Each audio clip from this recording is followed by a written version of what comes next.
Oh, great. Don't be straggling. Fine. Fine. Yes, sir. You have a question, sir. Right there. He needs attention right now. He's a 105-year-old. 105. Tremendous. Tremendous. Are we going to go No, we're not. I really appreciate you living long enough to see my show. That was a big sacrifice. Thank you. Okay, I need silence because I don't have a microphone. So when I speak, I really don't want to yell. Oh, well, I'll talk loud, like a drill sergeant. I can do that. I have a big, loud mouth. All right? I know that. Yeah, I don't mind saying it. All right, let's get started with some magic, though. I'm going to first introduce myself. My name is Christopher Love. I am the owner of Love's Magic Academy. Downtown Main Street in Brockton. The only magic school in the state, or the New England, or wherever. I don't know, but I do it, and I share secrets. I have been a member of the International Brotherhood of Magicians for over 30 years. I am now a member of the Order of Merlin. And after telling you all this, I hope some of my magic works, because I look pretty foolish. Everything that I show you here today, I teach at my school. If you come to my school, the first month of magic lessons are free. I don't charge you anything.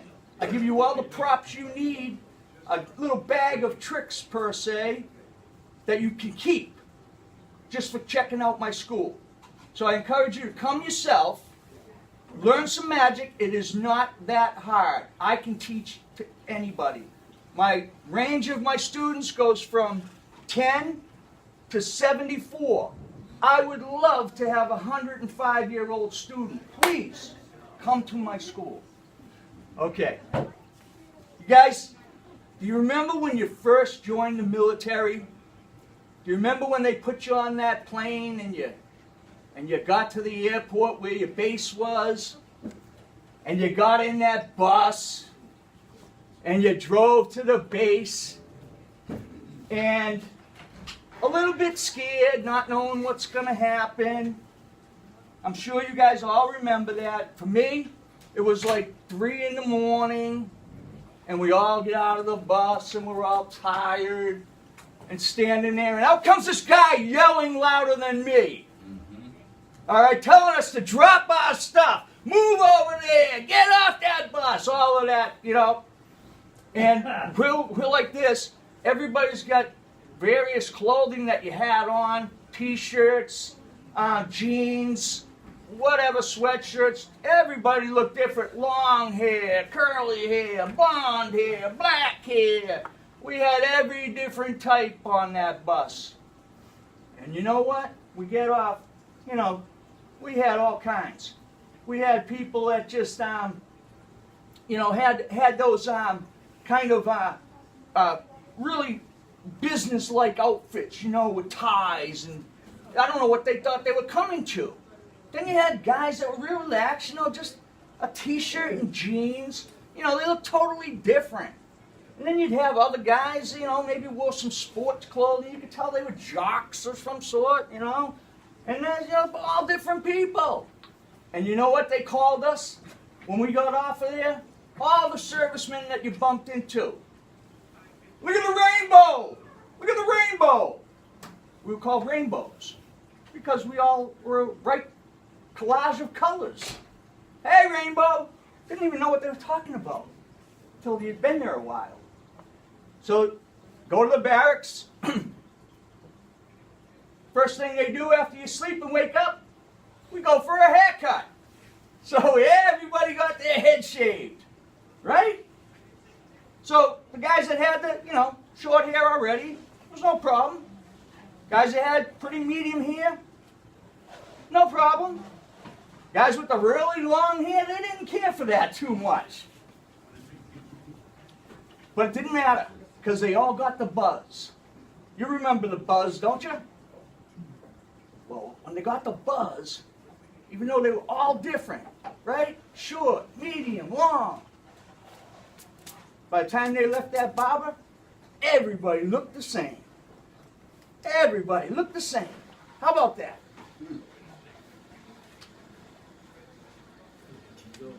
Everybody looked the same. All of us. So that we had, this guy comes out and looks like that. And then this guy comes out. And there's two guys looking identical. And the third guy comes out. We all look the same. And then you go to the supply sergeant. And he gives you your uniform. Right? And then we all come out with these green uniforms. Finally, we ain't rainbows anymore, right? What do they call us now? Pickles. Look at the pickles. Because we're all green. Look at the pickles. And we all got the same haircut. So you still kind of couldn't get to that level, you know? Yeah, we're all pickles. Darn. And then, you know, the ones that are calling you pickles, they have green uniforms too, but you know what they also got? Things that say, well, this was Air Force. I was in the Air Force. Things that say Air Force, they got them. Here, they got their name. They ain't pickles anymore. They're individuals. They're individuals. And so, once we all got our name tags, we became individuals again. Watch. Like that. Like that. And like that. Once you had your name, you had your identity back again. And wasn't that great? Well, you can clap. Thank you, sir. Thank you. That's just my warm-up, guys. Come on. Thank you very much. You want to see more magic? Yeah. All right, let's go. Let's go. I'm going to need somebody probably to help me, but before you consider helping me, I want to tell you something. Magic has really helped me a lot. In fact, it's saved my life on many occasions. Would you like me to share a story about how it saved my life? Magic? Thank you, guys. Thank you. And girls. If I say guys, I mean guys and girls. Anybody here afraid of snakes? Yeah? I was terrified of snakes. And I took an expedition down to the Amazon jungle. And I'm going through the forest of the jungle. And in that jungle, there's these vines that hang down. And as you make your way through the jungle, you just kind of weave your way through past all of these vines. Well, as I'm weaving my way through the vines, like this, suddenly one of them starts to wiggle, like this. Take your jacket off. And then it dropped to my feet. Before I knew it, it had my legs wrapped up tight, like this. And I'm looking and I froze, because I was really afraid of snakes. Before I knew it, he came up my body and wrapped around my waist. And I'm in a panic. And I'm breathing really fast, but not for long, because he went over and grabbed around my chest and wrapped himself tighter around my chest. I could hardly breathe. And then, oh yeah, he went for the neck. And he was around my neck in a tight noose. It's pulling tighter and tighter. My life is flashing before my eyes. And right at that moment, I remembered this magic trick. And when I did, I said, maybe this will work. I grabbed the snake by the head. I grabbed the snake by the tail. And I pulled. And I was free. And I killed that snake. And I never was afraid of snakes again. How about that, huh? Yeah, that's how you do it. All right. I will tell you another story. When I went to San Antonio, basic training, I was a Yankee. I was not from the South. And there were some Southerners there that didn't really like that too much. They accused me of some things that weren't true. Bad things. Horse thievery. I was pretty frightened. But I had nothing to be afraid of. I had my magic powers. It was okay. But not with this crew. They got out that lynching rope quicker than you could shake a tail. It was unbelievable. They got that rope around my neck.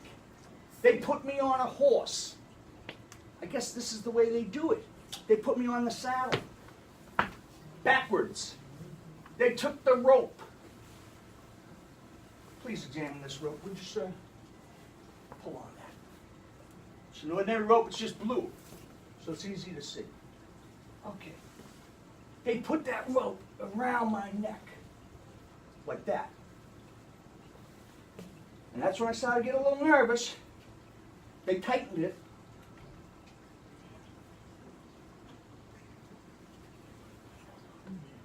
Then they tied it again, just to be sure. Just to be sure. They had me by the throat. But what they didn't know is that I am a master of ropes. I had nothing to worry about. When they hit that horse on the behind and he took off, it's supposed to pull me